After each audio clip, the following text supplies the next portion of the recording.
I'm a little bit unorthodox when it comes to things like this. So how does being an effective NCO play into being an effective human being? And I think right now we could all use a little bit more of the being an effective human being thing. So bear with me. If it gets too intense, that's totally fine. But I'm going to do my best to really kind of put you in a more reflective state and ask some questions that may be difficult for you to hear.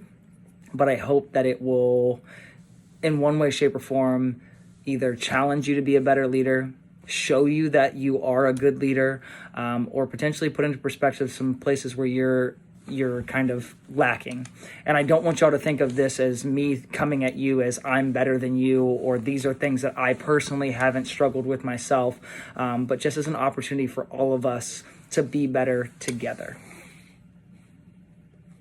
So to get right into it, I do have a couple notes, but it's just talking points.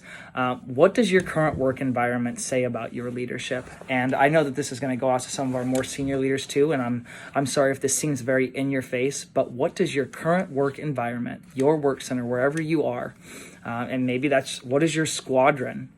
What does the current environment of your squadron say about you as a leader? Is everyone striving? Is work ethic high? Is that the happiness of each and every one of your airmen, is it high? Are there people that feel included? Are there people that feel like individuals? Are there people that feel heard? Or unfortunately, is it the exact opposite?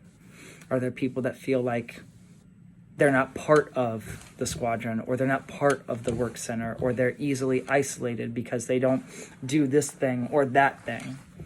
Are there people that really, and this is the hard thing, are you the reason that people sit in their car every morning, take the really deep breath, work up the courage to open their car door, and then shuffle into the work every single day?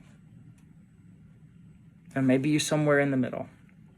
But really, again, what does your current work environment, or the current state of your work center, squadron, what have you, say about your leadership? What do you let slip? What do you let be okay? Like, you know what, there are all these rules, but here's this thing that it's okay that we don't do this. Maybe it's a simple thing like hands in the pocket. Maybe it's a simple thing like hair, or maybe it's something else entirely. Maybe it's jokes that shouldn't be said. Maybe it's picking on somebody and then kind of going, oh yeah, no, but that's just what we do here. That's how you know you're one of us. What do you let slip? What do you let slide? What potential thing that maybe isn't okay do you make seem okay? Do you ask your airmen about their day, or do you ask them about their life? I remember when I was a brand new NCO, one of the default things that we fall into whenever we see our people is, hey, how's your day going? And they always give you that super generic response of, it's going good, or it's fine, or I'm good. You don't get anything. It's a very surface level question. Or do you take the time to actually ask your people about their lives? What do you know about all of your people? Depending on what level of leadership you're at, what do you know about your people? If you're a brand new supervisor, what do you know about that brand new airman that you just got? If you are in the middle tier and you're a tech, or maybe you're a brand new senior NCO, like, what do you know about all of your people? Or maybe you're a senior leader. What do you know about your people? If they walked up to you today, what would you actually know about them? Would you just know their name because it's on their uniform, or would you know a little bit about their story?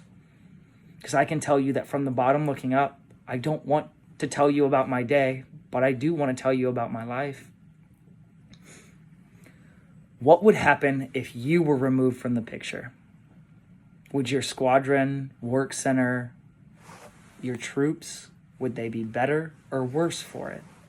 Because I guarantee you, some folks out there, you never know until you leave and you look back and things moved on without you and now they're better. Or maybe things are worse. Or maybe you took the time to foster this amazing environment and found someone to perfectly replace you. You took care of your airmen so that they continued to foster that environment.